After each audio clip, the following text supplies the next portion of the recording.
I hope we get Persona 6. I hope we get Kingdom Hearts 4. We're gonna get Kingdom Hearts native ports. Persona 6 is gonna be shown off. Alright, there you go. Persona 6 and Kingdom Hearts 4. Kingdom Hearts 4, Persona 6, Persona 6, Kingdom Hearts 4. Anyways, Kingdom Hearts 4, Persona 6, Kingdom Hearts 4, Persona 6, no delusions this time. I will not be saying that Persona 6 will be here. You're right. I will not say that Persona 6 is here. It's gonna be at the Xbox. But Kingdom Hearts 4 is gonna be here, ladies and gentlemen. There's no ifs, ands, or buts. Kingdom Hearts 4. Now's the time, bro. Kingdom Hearts 4 is coming, bro. You cannot stop. Persona 6 is gonna be revealed, guys. We are here. Delusions of death. Let's go! Let's go! Here it is. Delusion. We're getting Kingdom Hearts 4. Oh my god! Oh no!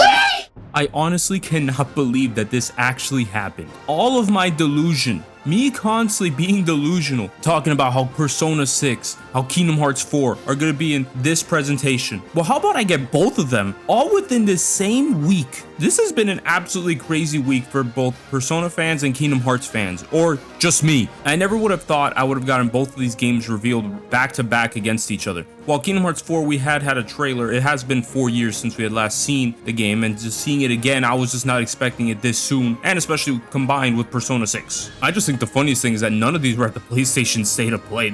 One was at an Xbox game showcase, which we have been seeing Persona do in the past recently, and then the other was at a Nintendo Direct. A Nintendo Direct of all places. We all expect at least there for Kingdom Hearts, KH Collections 1 and 2, alongside 3, but no one expected Kingdom Hearts 4 to be shown off again here. What an absolutely crazy and amazing week this has been, ladies and gentlemen. Despite all the great games that have been announced in all these other showcases, I'm only going to focus on these two, Kingdom Hearts and Persona. So let's first talk about Persona 6, because that was the first one that was revealed to us. So Persona 6 was revealed as one of the last 3 games at the Xbox Game Showcase, which honestly is an absolutely crazy thing, because literally following Persona 6, we got a new Spyro game, and then they added with Call of Duty, but whatever about that one. Just focusing on Persona 6, what a teaser. Now, obviously, I kind of expected Persona 6 was going to be shown off. I wasn't expecting any type of gameplay. If anything, I was expecting what they did with P5, where for those that weren't there for P5's reveal, what they did was they just had a bunch of chairs in red, and it looked like the chairs were chained pretty much, and then they had the release window of the game, which as we all know, the game did not release at the date that they showed off, and it would end up releasing in 2016 in Japan, 2017 in North America, and they pretty much did something exactly like that. However, I feel like they went more into it, and honestly, I feel like they already have the basis down for what they want to do. I just think this whole trailer is just interesting, because when I first saw it, I'm gonna be real with you, the possibility of it being like a Shin Megami Tensei game was also pretty high up there, because this is something that you would expect from SMT, not Persona. Of course, your confirmation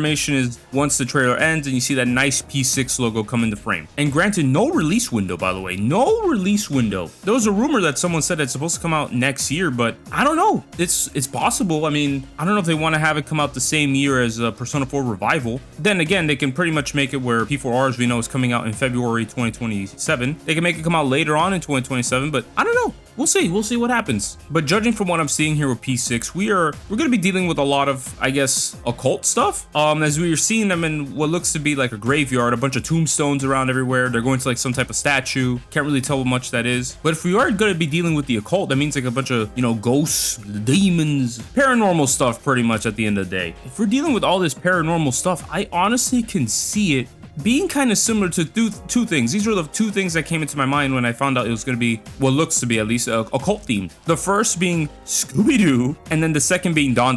Now, honestly, I can get behind this. If they do something similar to those two, that would be great. But however, I don't see it being more akin to obviously Scooby-Doo. If anything, I'm probably going to compare more to Don when that game comes out, because Don, they all stay in like the same area. They do have occasional moments where they do go out to other places and everything, but they still are pretty much in the same school, and they deal with, with occult stuff when it comes to the demons and aliens. But there's a lot of comedy to it, and there's even a little bit of romance involved in that as well. Scooby-Doo is more about it being comedy, and they're constantly always traveling to different places around and all that stuff, and pretty much going to these places and busting the person involved in these scandals and scares and all that stuff. But really, I can get behind that. Like a Scooby-Doo, Don type of like game and all that stuff, like inspired by them. Now, that's pretty much all we can pretty much talk about, since this trailer didn't really get us anything. I'm just very curious to see what this new team is going to be cooking up after the departure of Katsuda Hashino. As we know, he's still within Atlus, but he's now in a different studio within Atlus, and he made Metaphor. He's probably going to be making his own games. But yeah, he has no involvement with Persona 6 whatsoever, so I'm very curious to see how this team is going to be handling it. I'm very excited to see it. They're probably using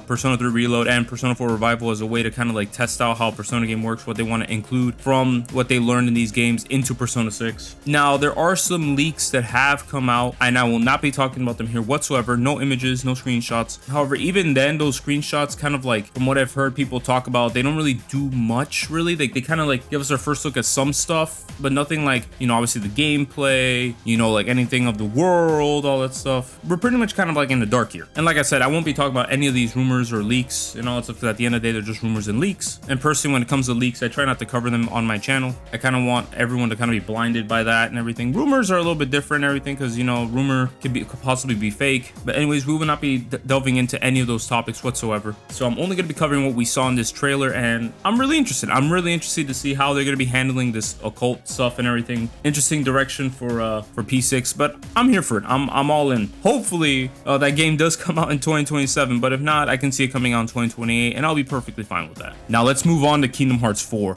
After 4 years of no trailer, nothing, radio silence, and a bunch of Kingdom Hearts cancellations, specifically with Kingdom Hearts Missing Link, we finally get our first look at Kingdom Hearts 4. Now, you may be like, wait a minute, first look? What do you mean? We did get our first look at the game last year, no, sorry, 4 years ago. So what do you mean by first look? And the reason I say first look is because the first Kingdom Hearts 4 trailer, it was primarily just focused on just showcasing possibly how it could play. Plus, the game was running on Unreal Engine 4. When the game was revealed, Nomura revealed to us that the game was no longer to be in Unreal Engine 4, that they're already making the transition to go to Unreal Engine 5. So really, at the end of the day, we were seeing a game that was no longer going to be in that same engine, and they're already going to move on to Unreal Engine 5. And even then, the gameplay that was shown off was more so of a concept that was using the in-game engine. With this trailer, after 4 years, 100% we were seeing natural gameplay, and most likely all the world that we saw there was already in Unreal Engine 5. And as we Kingdom Hearts fans know, as you can see, it is taking inspiration from Kingdom Hearts 3's gameplay. I personally didn't hate Kingdom Hearts 3's gameplay, but I do admit that it was a little bit slower compared to when you come from Kingdom Hearts 2, but thanks to free updates, Kingdom Hearts 3's combat became way better and faster thanks to new abilities that were added in for free. But the gameplay mechanic stuff looks really cool, and the build mechanic stuff looks interesting. We saw like two type of build mechanics. One was just this new Keyblade. Now, I don't even know what it's supposed to be. I've heard some people say it might be Elementals themed. Some people even said Moana themed, and this is not uncommon for Kingdom Hearts to pretty much reveal or tease the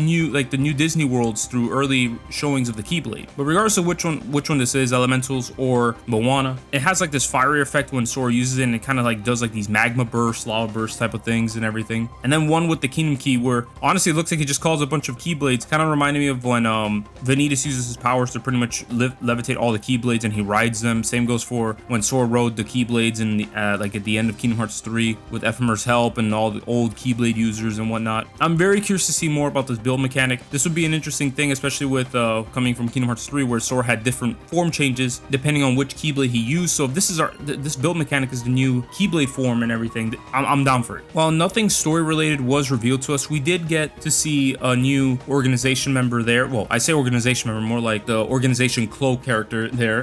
This time it being female. And personally, I'm leaning more towards this character being Ava instead of Scold. When I was watching the trailer, I thought it could have been either or. However, I'm honestly gonna go with my final answer being Ava. As we know from Kingdom Hearts 3, Ava was the only foreteller to not show up when all the foretellers reunited. But according to Lushu, her role, she carried it out and she did everything that she was supposed to do. And so it's possible that Ava is hiding out here alongside the Master of Masters, or maybe the other foretellers are also there too. But I 100% believe that this organization member that we see here in the beginning of the trailer is 100% Ava. We get to see a new character here that pretty much looks like Noctis and everything. At first I was like Noctis because I was confused, only for people to start pointing out that maybe this character is a character named Vali from Kingdom Hearts Dark Road. Vali was one of the upperclassmen in that game, and honestly it would be an interesting pick of a character to choose. I need to really touch up on my lore again with Dark Road because it's been a while. I only really know the main stuff that happened between Ericus, Xehanort, and then I forgot his name, but he had like white hair that he ended up betraying the group and everything. So I'm very interested to know more about this Vali guy. We also get to see this one character here that, while this character is not confirmed, we don't know who this character is supposed to be. Everyone's leaning towards it being Sigurd, myself included.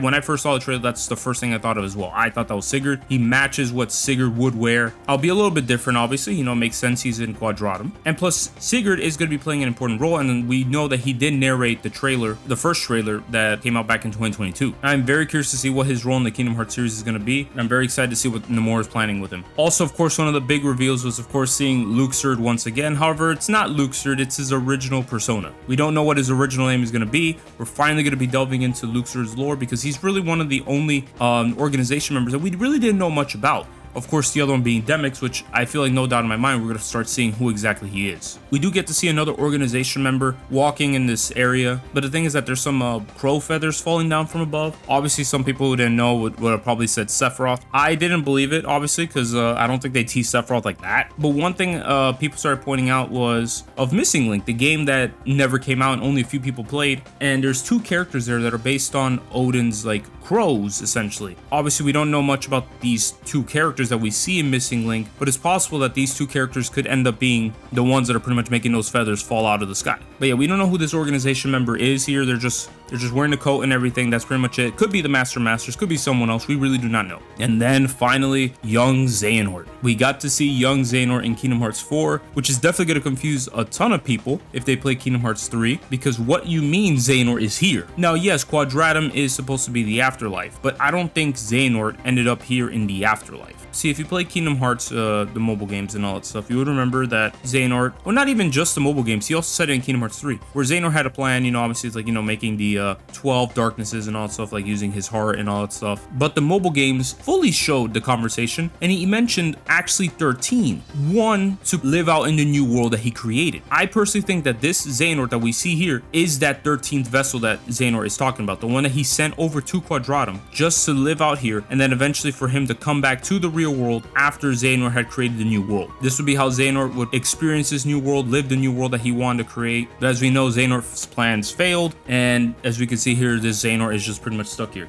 Now, I personally think that this Xehanort will be an ally. I don't think this Xehanort will be a villain. Sora is definitely going to be 100% confused, but I do believe that this Xehanort will be helping out Sora. But that's pretty much it when it comes to the characters. I'm very curious to see more characters come out and everything like that. We don't have a release date for this game yet. The way the trailer ended was showing that the game would be launching simultaneously alongside the Switch 2. The fact that the Switch 2 version will be coming out alongside the other versions at the same time is really damn sick. The main trailer on the Kingdom Hearts channel shows all the systems. This is the first time we get to see all the systems coming out on, but it's literally coming to every platform. Steam, Epic, Xbox, PlayStation, Nintendo Switch 2, like you name it, it's everywhere. It's on every single system, which is absolutely amazing. The fact that we're getting this game available to every system, this is definitely what I wanted in the future. And plus, when you compare the two trailers that were shown off, one on the Kingdom Hearts channel, one on the Nintendo's channel, you do get to see the difference in graphics quality when it comes to the games. And personally, I gotta say, the Switch 2 version looks like it runs really well. Whichever system you guys get it on, I hope you guys enjoy it. Definitely get yourself Kingdom Hearts 1, 2, 3 and all that stuff when it comes to the collection. Or, you know, if you're a maniac like me, you're probably gonna buy it again because, you know, you're a sucker for just Kingdom Hearts, so you just buy anything Kingdom Hearts related. However, I do want to mention there was a rumor